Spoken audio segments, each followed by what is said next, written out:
Jau 50 gadus modernā kultūra, ko izplata plašsaziņas līdzekļi, ir pārņēmusi mūsu ikdienu. Poproka mūzika, prese, rādio, kino, televīzija, internets – tik daudz kanālu, kas pārraida un padara pieejamu šo kultūru.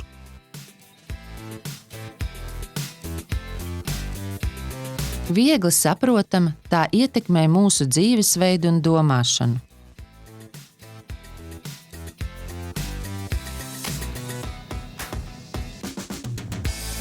Šodien šis lauks ir kā izaicinājums baznīcai, lai tas kalpotu evaņģelizācijai. Daudzi mācītāji, priesteri, kristīgie žurnālisti meklē risinājumus, lai pievienotos šai kultūras pasaulei un atjaunotu veidu, kā runāt par evaņģēliju.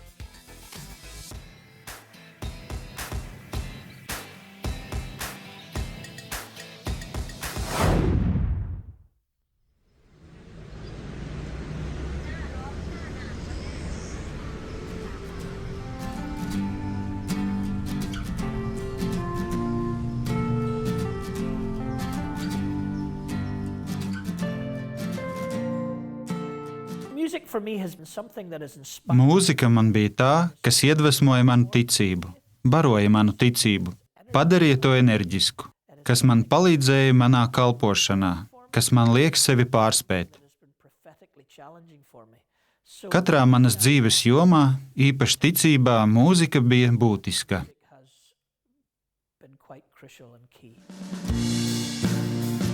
Stīvs Stokmans ir mācītājs jau 30 gadus presbiterāņu baznīcā. Viņš dzīvo Belfāstā, Īrijas ziemeļos. Viņš kalpo Fitzroyas draudzē.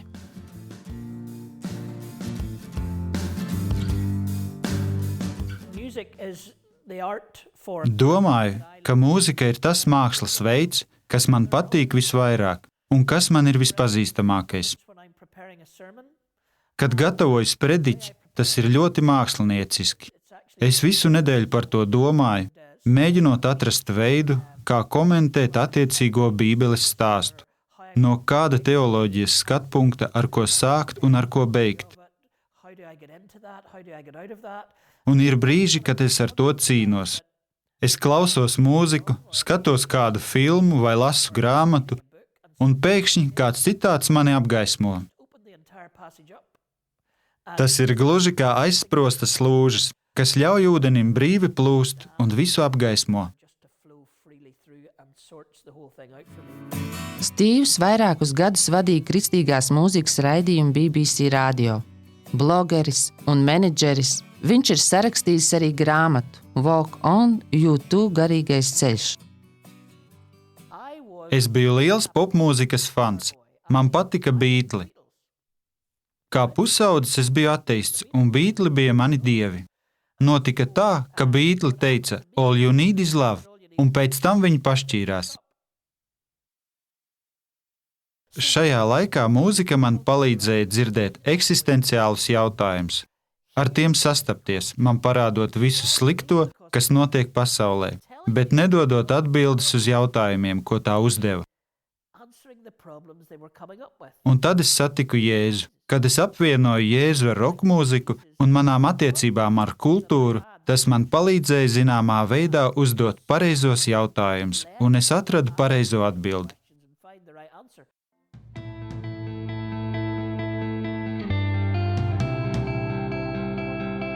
Pirmajās apustuļu darbu nodaļās jaunajā derībā mācekļi dodas ceļā, lai sludinātu labo vēsti. Jēzus viņus sūtīja pasaulē, un svētā gara spēks viņiem tika dots vasaras svētkos.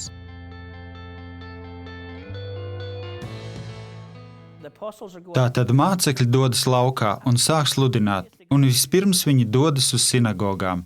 Un nodaļu pēc nodaļas, kad viņi dodas uz kādu citu pilsētu, viņi stāsta par veco derību. Viņi runā par Mesiju, par Dieva jēru, viņi runā par visām tām lietām, ko cilvēki, kas viņus klausās sinagogās, pazīst. Un viņi viņiem saka, ka visu šo lietu piepildījums ir Jēzu Nācerietī, Dieva dēlā, kas tika piesists krustā, ir augšām cēlies un uzkāpis debesīs. Tas ir veids, kā viņi sludina. Viņi dodas uz kādu sinagogu un izmanto šo sinagogu valodu un kultūru, un tajā visā viņi iekļauj Jēzu.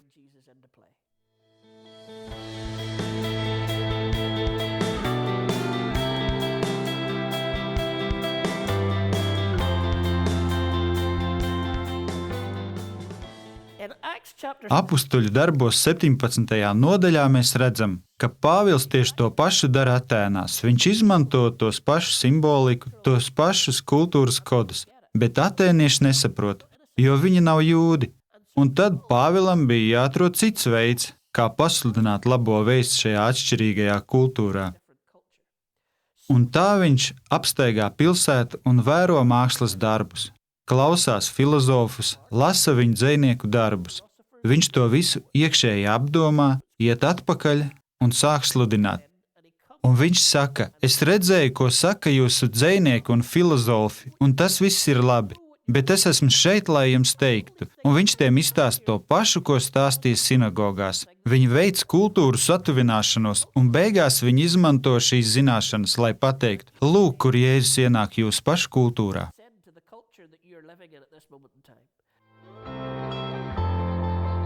Pāvila paveiktais mūs noved pie šī jautājuma. Kā veidot tiltus starp baznīcu un mūsdienu sabiedrību? Kā runāt valodā, kas ir balstīta uz Bībeli un tajā pašā laikā saprotama tiem, kuri nav no kristīgās kultūras? Man šķiet, ka mums jāsaprot, ka mēs atrodamies gluži kā mūsdienu Atēnās, un mums jāatrod līdzekļi, lai mūsu vēsti sadzirdētu. Nesen kādā konferencē, kur es piedalījos, lektors lasīja tekstu, kur ir rakstīts: neviens nevēršas pie Jēzus, ja viņš nedzird labo vēsti. Un viņš jautā, ko tas nozīmē? Kāds pacēla roku un teica, tas nozīmē, ka mums jāsludina labā vēsts, un lektors atbildēja, ne jau tas šeit ir pateikts. Ir pateikts, ka viņiem ir jādzird labā vēsts. Tu vari sludināt labo vēsti, un neviens tevi neklausās vai nedzird. Jo mēs nedziedam vai nesludinām tajā valodā, ko viņi saprot, ar tām atsaucēm, kas viņiem ir pieejamas. Neviens nesastopas ar Jēzu, ja viņš nedzird labo vēsti, pats savā kultūras telpā un savā izteiksmes veidā. Tātad mums jāapzinās, ka mēs esam Atēnās. Ir laiks iegūt dažus atskaites punktus, iziet laukā un sākt veidot sludināšanas kontekstu šādā veidā. Pāvils iziet laukā un izpēta kultūru. Baznīca ilgu laiku ignorēja kultūru. Mēs, piemēram, nedrīkstējām klausīties roka mūziku. Ja Pāvils nedrīkstētu klausīties dzejniekus, mūziķus vai filozofus Atēnās, viņa kalpojums nebūtu bijis iedarbīgs. Pārāk ilgi mums aizliedz skatīties, lasīt un klausīties dažādas lietas. Ilgi Ziemeļīrijā mēs nevarējām iet uz kino, jo tas nāca no Sātana. Pamatideja ir izmantot kultūru, lai paliktu saiknē ar pasauli un lai varētu uzrunāt pasauli saprotamā valodā. Tāpēc Stīvs kā balstu izmanto kino, literatūru un mūsdienu mūziku.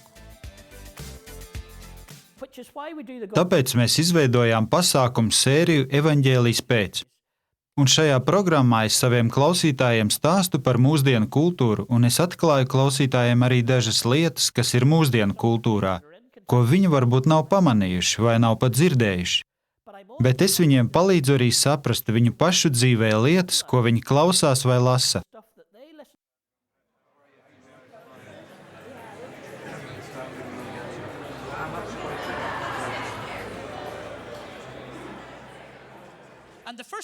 Tieši pirmā dziesma no U2 repertuāra man uzrunāja visvairāk. 1987. gada albumā The Joshua Tree bija dziesma ar nosaukumu I Still Haven't Found What I'm Looking For. Un tādēļ kristieši teica, Bono ir zaudējis ticību. Kā gan tu vari būt Kristus māceklis un neatrast to, ko meklē? Bet palūkosimies tuvāk, ko saka dziesma. Tu sarāvi saites, tu noņēmi važas, tu nesi manu krustu un kaunu. Tu zini, ka es ticu. Tā bija numur 1 pārdošanā Savienotajās valstīs 4 nedēļas. Ļaujiet man jums pateikt, no kurienes, manuprāt, nāk šī dziesma. Tas ir vēstulē Filipiešiem 3. nodaļā. Nevis, ka es to jau būtu saņēmis, vai jau būtu pilnīgs, bet es dzenos, lai to satvertu. Tāpat kā arī mani satvērs Kristus Jēzus. Brāļi, es vēl nedomāju, ka pats būtu to satvērs, bet vienu gan aizmirstams to, kas aiz manis, stiebdamies pēc tā, kas priekšā es dzenos pretim mērķim, goda balvai, Dieva debesu aicinājumam Kristu Jēzu. Sākumā Svētais Pāvils saka, es ticu, ka viņš to visu ir darījis priekš manis, bet es steidzos uz mērķi, jo vēl neesmu atradis to, ko meklēju. Atgriešanos 1979. gadā, brīdī, kad pasaulē pūta harizmātiskās atjaunotnes vējš. Un tā manā atgriešanās laikā kāds man teica, ka grupa U2 ir kristīga, un es izlēmu, ka viņas paklausīšos. Es atnesu mājās viņa albumu Oktober un klausījos pirmo dziesmu Glorija. Un mana tikko veidojusies un entuziastiskā ticība tika saviļņota tikai nieka 3 minūšu laikā, jo tā bija gandrīz kā slavēšana. Bet tā nebija tikai slavēšana, kas vēršas pie Dieva un var būt gaistoša, bet slavēšana, kas tev liek atdot savu dzīvi Dievam un iet uz satikšanos ar citiem. Tikai tevī es atrodu savu piepildījumu. Tas bija tā, it kā es atklātu, kas ir Dievs.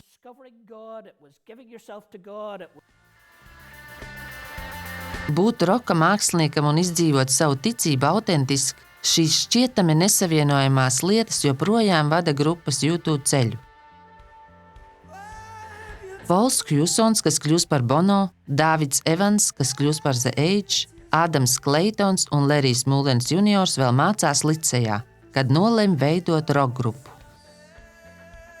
Tajā pašā laikā Pols, Dāvids un Lerijs nopietni apmeklē kādu kristiešu grupu, kas saucas nopietnās lietās. Lai aizstāvētu mieru un izlīgumu Īrijā, sociālais un ekonomiskais taisnīgums, cīņa pret AIDS Āfrikā ar viņa organizāciju One. Un 1988. gadā mūzikas žurnālā Hot Press viņš saka, manā uztverē ticība Jēzum Kristum, kas nerūpējas par sociālo taisnīgumu vai nabagiem, nav nekā vērta.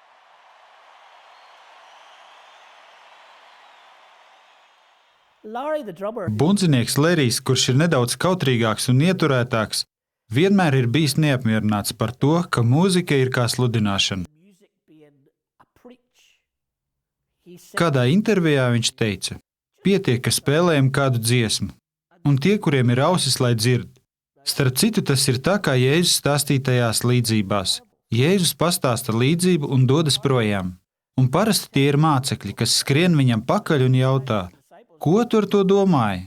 Pūlis nekad nav dzirdējis Jēzus skaidrojumu. Nav bijis tā, ka Jēzus, izstāstot stāstu, sacīt, labi, tas man ļauts viņiem teikt sprediķi par to vai citu lietu. Jēzus izstāsta stāstu, gars ir klātesošs. Tie, kuriem ir ausis, lai dzirdētu, dzird. Tas ir tas, ko dara U2. Viņi stāsta par savu personīgo dzīves pieredzi un uzskatiem, galvenokārt Bono.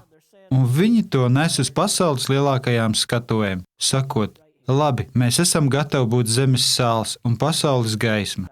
Mēs izkaisīsim sāli pār šo sabiedrību ar dziesmām un šiem koncertiem, liksim nedaudz spīdēt gaismai šajā tumsā. Šī ir atbilde. Nav jēgas nest gaismu gaismai. Tāpat nav arī jēgas vainot tumsu, ka tā ir tumša. Gaisma tur, kur tā jau ir, bet tā jānes tumsā. Baznīca ir kā sālstrauks. Baznīca ir kā gaisma, kas spīd tumsā. Un U2, viņi ir gājuši tumsā un likuši gaismai spīdēt šai tumsā. Tiem, kuriem ir ausis, lai dzirdētu, dzird. Un tie, kas neatlaidīgi meklē šo gaismu, var tiešām atrast. U2 dziesmu vārdu bagātība un dziļums ir iedvesmojuši vairākus autors izpētīt to nozīmi. Grāmatā Get Up Off Your Knees ir apkopoti vairāk mācītāju sprediķi, kuros izmantotas U2 dziesmas. Grāmatas nobeigumā ir pat 6 nedēļu kurs ar U2 albumiem, lai atklātu kristīgo ticību. Es saņēmu kādas jaunas meitenes ēpastu no ASV. Es nezinu, kā viņi uzzināja par manas grāmatas izdošanu, varbūt viņi bija redzējusi reklāmu. Ēpastā viņa rakstīja, paldies, ka jūs uzrakstījāt šo grāmatu par U2 ticību, tāpēc, ka tagad saprotu, cik svarīga šai grupai ir ticība. Es esmu liela šīs grupas fani. Tālāk viņa turpina, lai saprastu U2 mūziku, man ir jāsaprot arī tā ticība, par ko viņi dzied. Tāpēc es aizgāju uz Bībeles studiju grupu, kurā atklāju ticību.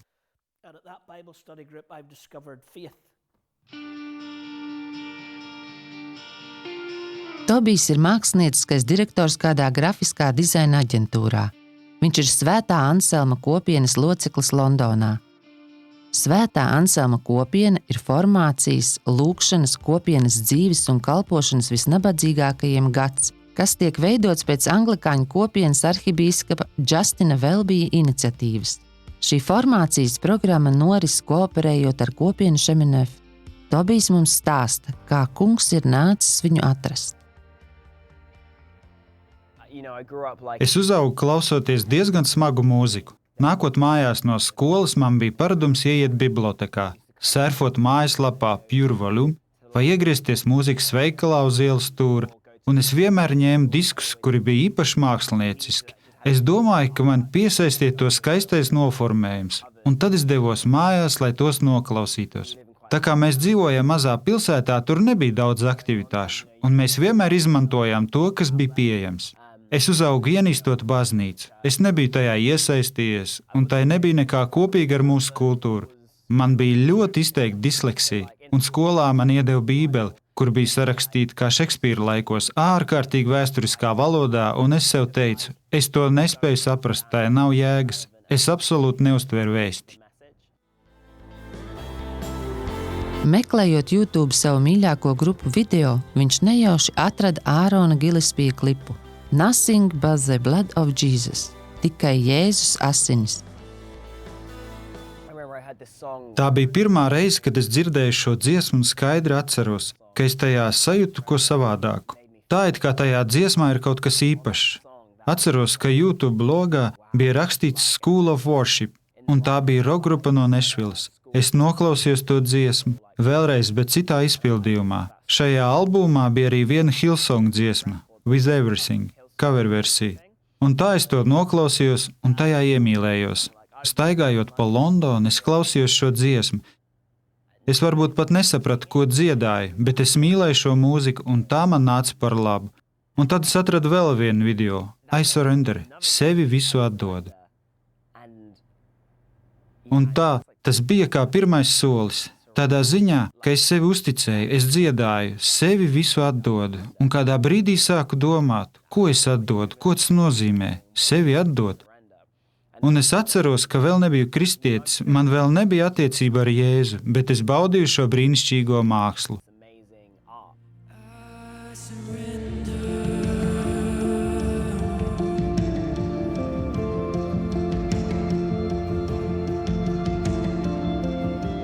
Es atceros, ka es bieži klausījos dziesmu With Everything un I Surrender, un man bija sajūta, ka šajā mūzikā kaut kas ir, kas man patīk. Un es googlēju, ierakstīju Hillsong un atradu Hillsong baznīca Londonā. Un man reakcija bija, ko? Tā ir baznīca, tā nav mūzikas grupa? Kā tas var būt?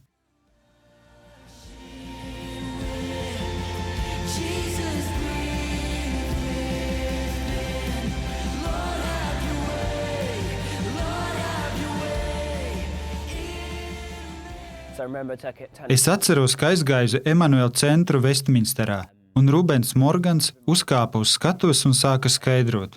Es sevi atdodu, vārdu nozīmi. Viņš sāka skaidrot, ko nozīmē sevi uzticēt. Un es nodomāju, ak tad lūk, ko tā nozīmē. Tā dziesma, ko es visu šo laiku biju dziedājis. Tas bija nākamais solis. Es jūtu, ka mana sirds saka jā. Lūk, kam tagad jānotiek, lai tu iepazītu Dievu.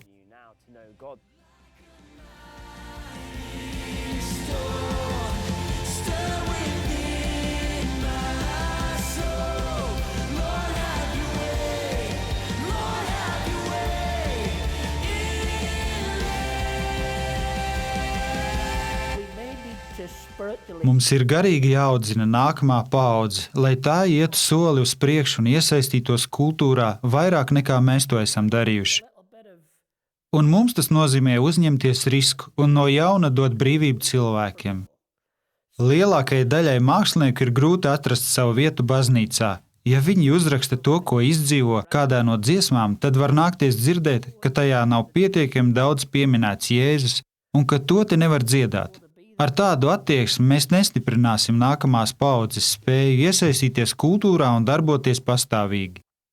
Stīvs Terners, kurš ir uzrakstījis vairākas brīnišķīgas grāmatas par mākslu un ticību, kādā no semināriem runāja par grupu U2, un viņš teica, ka ikvienam kristietim būtu jāiesaistās kultūras dzīvē. Un viņš teica, mums ir jāiesaistās, tātad mums ir jābūt kultūrā. Tā ir pirmā lieta. Nepaliekam mūsu vecajās un skaistajās baznīcās saucot uz ārpus esošajiem. Vārds kļuva miesa un iesaistījās kultūrā.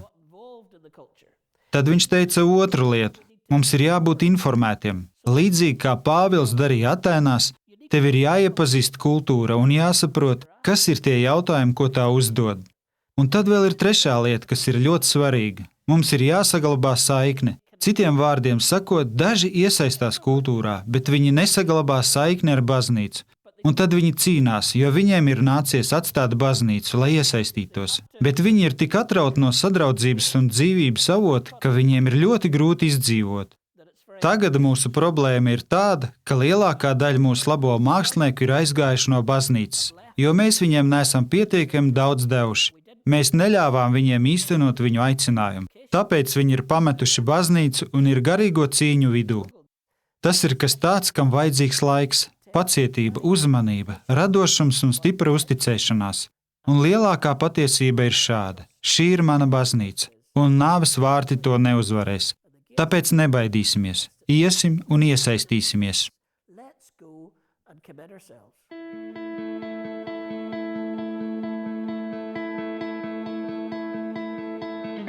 Mēs varam lūgt žēlstību katram no mums un visiem māksliniekiem apgūt valodu, kas ļauj evaņģēlijam tikt sadzirdētam visās pasaules vietās.